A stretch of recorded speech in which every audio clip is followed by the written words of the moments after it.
もう下が多すぎてですね、それをね、みんな全部底上げしなきゃいけなかったのが、もうこれはね、通販番組じゃないんですけど、だいぶ楽になりましたよね、体の調子が。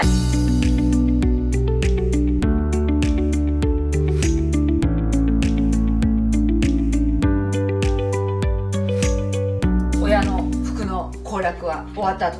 いうところで、はい、最後です。子供部屋、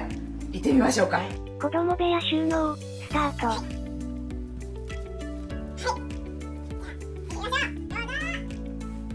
はい。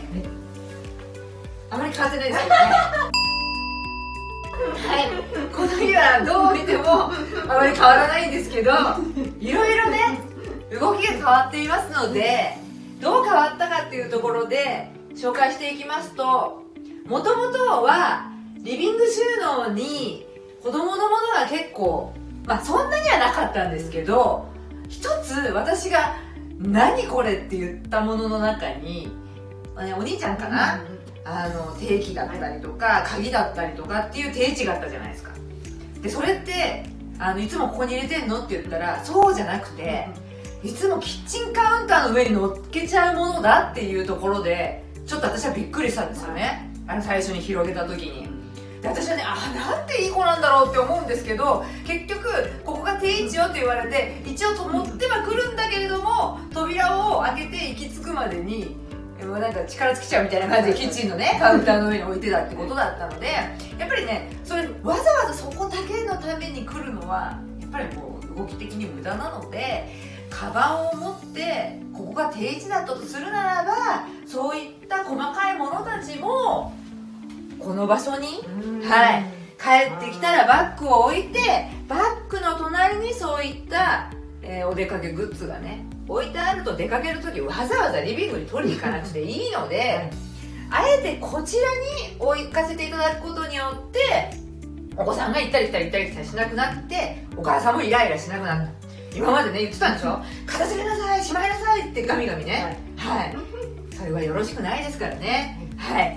ここに、置いていただくということになりました。はい、ここが、バッグの定位置です。ここ置きっぱなしで OK です、置くだけ収納。はい、次男くんの場所はこちらです。置いて、細かいものはここに置く。で勉強をするこのね、位置ですね。そう、もう一つ文房具の取り扱い、はい、リビング収納に結構な量ね、はい、入る場所があったんですけど、別にこれはここになくてもいいよねって言ったのは、もちろんリビング収納の場所にもね多少残しましたけれども、そうじゃなくてハ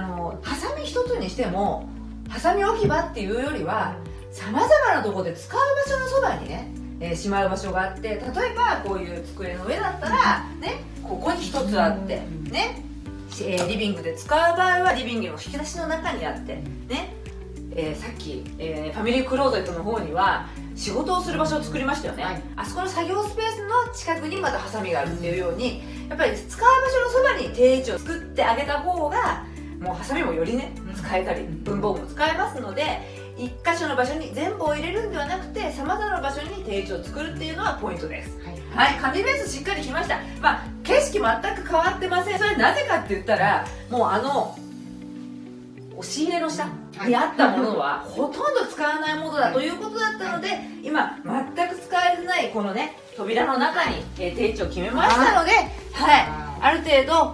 ここら辺がねワシャワシャしてきた時にはちょっと整理していただいて、はい、ここのところねしっかりね回りつれるように、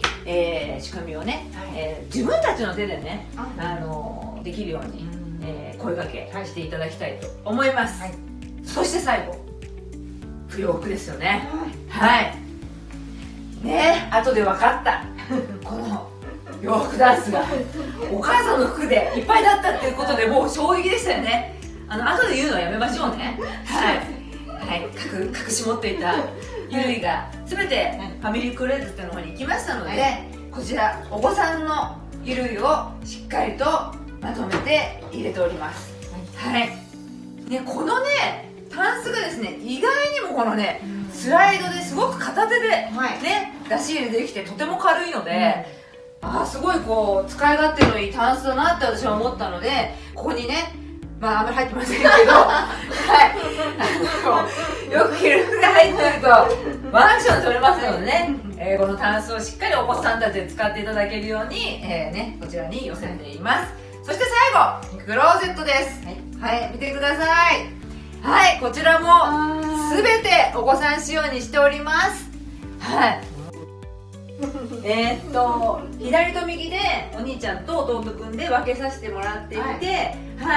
しっかり制服がね戻せるような、仕組みにしています。やっぱりね自分たちだけのものってなるだけでですねかなりテンションは違うと思うんですね。今までは自分たちの部屋に隣の人のものが入ってたみたいなぐらいすごい違和感があったと思うんですけども、その仕事のものが全てファミリークローゼットの奥の方にね、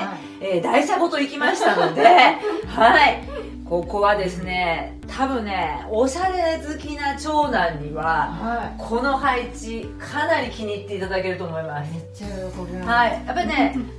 洋服の収納ですごい重要なことっていうのはいっぱいしまうことではなくて、やっぱ着たいものがすぐに取れるっていうのの状態がすごく大事なので、例え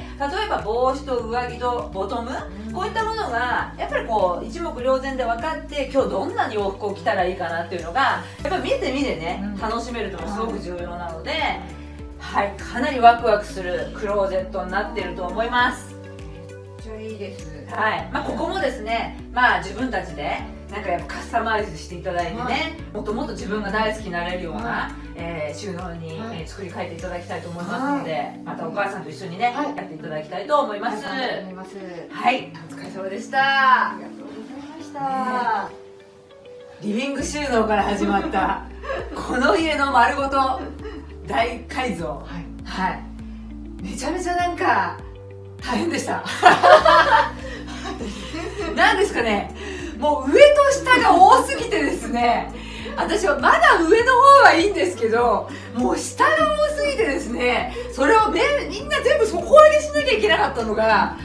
なんかもう長い旅路だったなって思いますね。普段だったらですねそれを私は1日でねあっという間に片付けちゃうんですけれども、やっぱりこういったことをね一つずつ細かくね今回ねYouTube 見てくださってる方にご紹介できたのが本当に私の中では嬉しいことで、私自身がやっぱり20年以上ずっとねいろんな家に行って思ってきた、やっぱこう中腰ってきついよねとか、もうみんなねもう小鳥に餌やるようにいろんなものをね出し入れしてたので、なかなか人の動きって紹介できないんですけど、今回は人の動きがどう変わるかっていうところをねリビング収納から始まり、こちらの玉入れ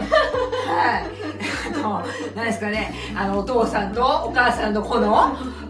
ごめんなさいごめんなさいっていうわけのわかんないプレイ、今日部屋やっぱ在宅勤務が増えてお母さんとお父さんがリビングにいる時間が長くなり、子供の在宅のワークスペースが必要になったりとかって時代の変化とともにやっぱり部屋も変えていったりとか、あとお子さんの成長とともにやっぱりクローゼットも同じ場所だったのを分けるとか、なんか部屋は個室を与えられない状態であってもやっぱりね物の位置を変えるだけでも暮らしは全然変わると思うので、いろんなものを総入れ替えしたりとかっていうのがあったと思うんですけど、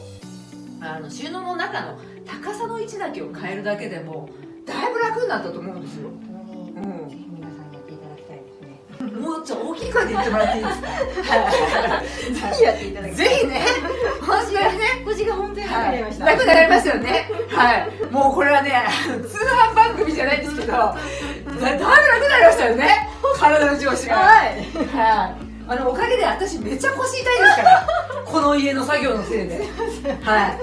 なのでね、皆さんも本当にやっぱね動きってすごい大事。毎日毎日使うものこそゴールデンゾーンに置くっていう、そういったちょっとしたことをね変えるだけでもね暮らし全然変わりますのでね、ぜひぜひ真似していただきたいと思います。ということで今週の週末ビフォーアフターいかがだったでしょうか。皆さんもねできることから一つずつ